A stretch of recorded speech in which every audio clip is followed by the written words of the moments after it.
मेरे अजीज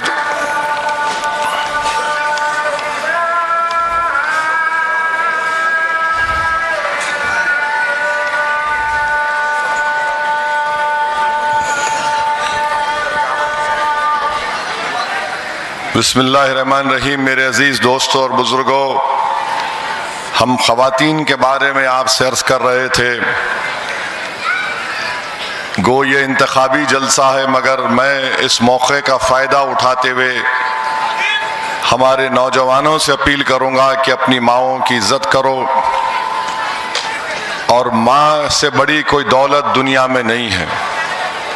शायद ये टीपू सुल्तान का वाक़या है कि एक मर्तबा टीपू ने रहमतुल्लाह अलैह ने शेर का शिकार किया या कोई जंग में कामयाबी मिली, तो उनके वालिद ने कहा कि ये बहादुर मेरी वजह से है। तो टीपू सुल्तान रहमतुल्लाह अलैह की माँ ने कहा कि ये मेरी दुआओं का सर है कि जब मैं इस बच्चे को दूध पिलाती थी तो मैं उसको दुरूद शरीफ पढ़ के दूध पिलाती थी और अल्लाह से दुआ करती थी कि अल्लाह मेरे बेटे को बहादुर और बेबाक बना। तो मेरे अजीज दोस्तों और बुजुर्गों, अपनी माँओं की खिदमत करो। ये बहुत बड़ी दौलत है, बहुत बड़ी नेमत है। अब मर्द वही है जो अपनी माँ और बीवी के दरमियान में बैलेंस करना, समझे ना। बीवी भी है, माँ भी है, दोनों भी अहम है। एक इधर झुके परेशानी, उधर झुके परेशानी। तो वो कामयाब मर्द वो है जो अपनी बीवी को भी इज्जत से रखे और माँ का भी एहतराम करता रहे। बहरहाल मेरे अजीज दोस्तों और बुजुर्गों, 15 जनवरी के दिन आप तमाम को मजलिस को वोट देना है।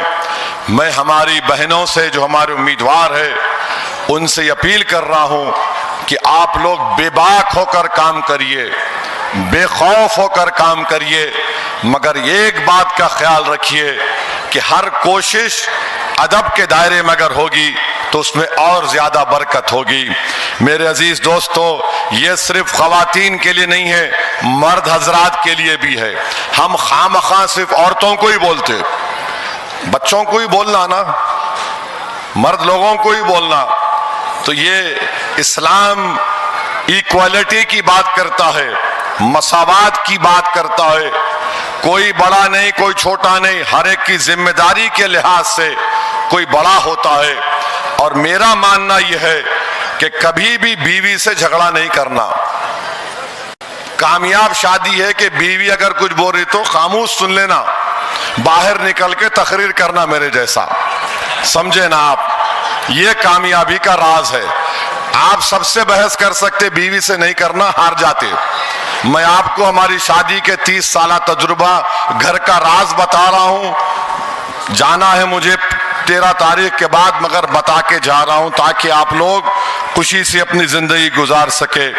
याद रखिए, 15 तारीख को जब आप वोट डालने जाएंगे, आप इस बात का ख्याल रखिए कि नरेंद्र मोदी की सरकार ने अजीत पवार, शिंदे, चंद्रबाबू नायडू, नीतीश कुमार, कुशवाहा, कुमारस्वामी के साथ मिलकर संविधान के खिलाफ एक वक्फ के कानून को बनाया, जिसके जरिए से बीजेपी और आरएसएस मस्जिद, दरगाह, खानका और कब्रिस्तान को हमसे छीनना चाहती है। तो ये वो काले कानून के बनने के बाद एक बहुत बड़ा इलेक्शन महाराष्ट्र में होने जा रहा है।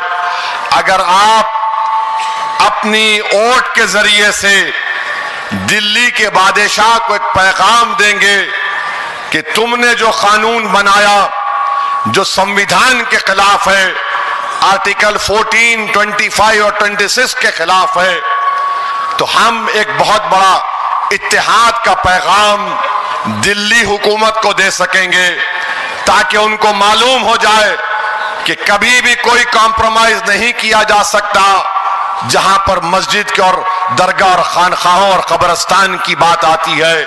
याद रखिए, वक्फ का मालिक अल्लाह होता है। वक्फ का मालिक अल्लाह होता है, इंसान नहीं होता है। और आप देखिए किस तरह का कानून मोदी ने बनाया कि अगर किसी हिंदू धर्मस्थान की जायदाद पर कोई कब्जा करता है तो लिमिटेशन एक्ट अप्लाई नहीं होता। यहां पर कानून बना दिया गया कि अगर कोई जिस जमीन या जिस जायदाद का मालिक अल्लाह है उस पर अगर कोई काबिज होगा, 12 साल से काबिज होगा, तो लिमिटेशन एक्ट उस पर नहीं अप्लाई होगा। आप बताइए फिर क्या होगा? ये जुर्म नहीं तो क्या है? ये जुल्म है। वहां पर अप्लाई नहीं होगा, यहां पर होगा। यानी कोई काबिज रहेगा तो मालिक बन जाएगा क्या वो? तो इस तरह का कानून बनाया गया। दूसरी बात, मैं एक बयान दिया था कि मेरी जिंदगी में नहीं तो मेरी जिंदगी के बाद इंशाअल्लाह एक हिजाब पहनने वाली मोहतरमा या लड़की इस देश की प्रधानमंत्री बनेगी। उस पे आसाम के मुख्यमंत्री, इंशाअल्लाह उसके आसाम के मुख्यमंत्री बोल रहे नहीं बन सकती। अरे कैसा नहीं बन सकती? भारत का जो संविधान जिसको बाबा साहिब अंबेडकर ने बनाया, पाकिस्तान के संविधान में लिखा हुआ है कि एक ही समुदाय का यानी मुसलमान ही बन सकता।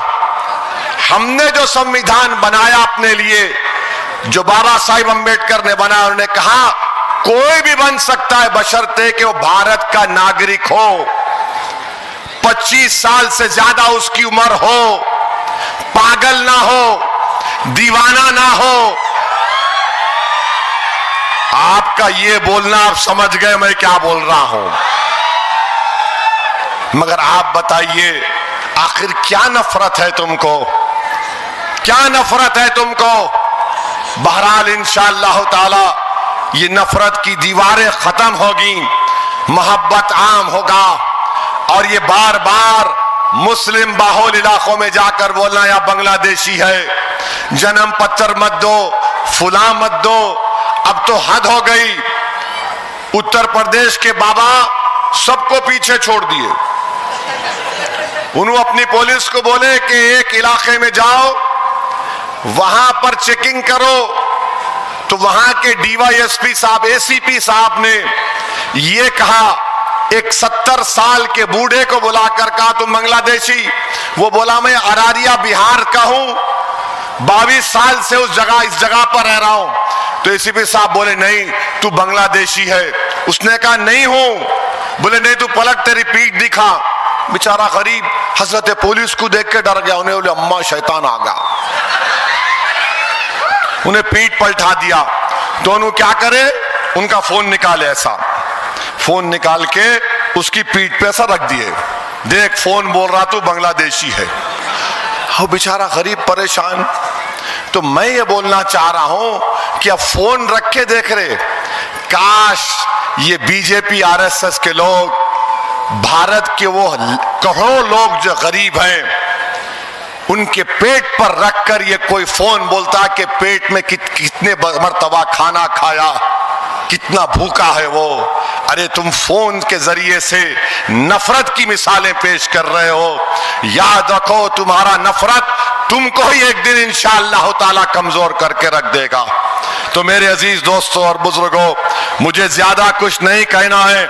समद खान साहब बोल दिए, ज्यादा नहीं बोलना, मैं देख लेता हूं। अब आप देख लो उन लोगों को, वरना मैं ज्यादा बोलने वाला था मगर नहीं बोलता मैं। अब उन्होंने देख लो।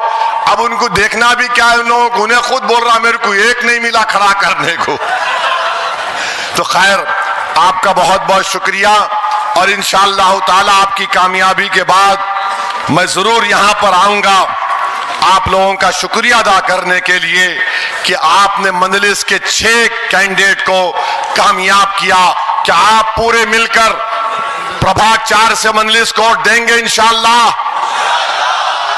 जहां जहां लोग गली कूचों में खड़े हैं, ड्रोन का परमिशन नहीं मिला, कोई बात नहीं, आप जिस छत पर बैठे हुए वहां से फोन लेके डालो सोच। तो आप तमाम से मेरी अपील है कि 15 तारीख के दिन मंजलिस कोड देकर कामयाब करिए। अपना सेल फोन की लाइट खोलो, जल्दी सेल फोन की लाइट खोलो। पूरे सेल फोन की लाइट खोलो, छत वाले भी खोलो लाइट, पूरे लाइट खोलो भाई, लाइट खोलो, यहां भी लाइट खोलो। देखो ये हमारा इत्तेहाद है। जहां जहां आवाज जा रही लाइट खोलो आप सेल फोन की, तो लगाओ मेरे साथ नारा, नारे तकबीर, नारे तकबीर, नारे तकबीर। हमारा इत्तेहाद जिंदाबाद, हमारा इत्तेहाद जिंदाबाद, हमारा इत्तेहाद जिंदाबाद। अस्सलाम वालेकुम रहमतुल्लाहि व बरकातुहू।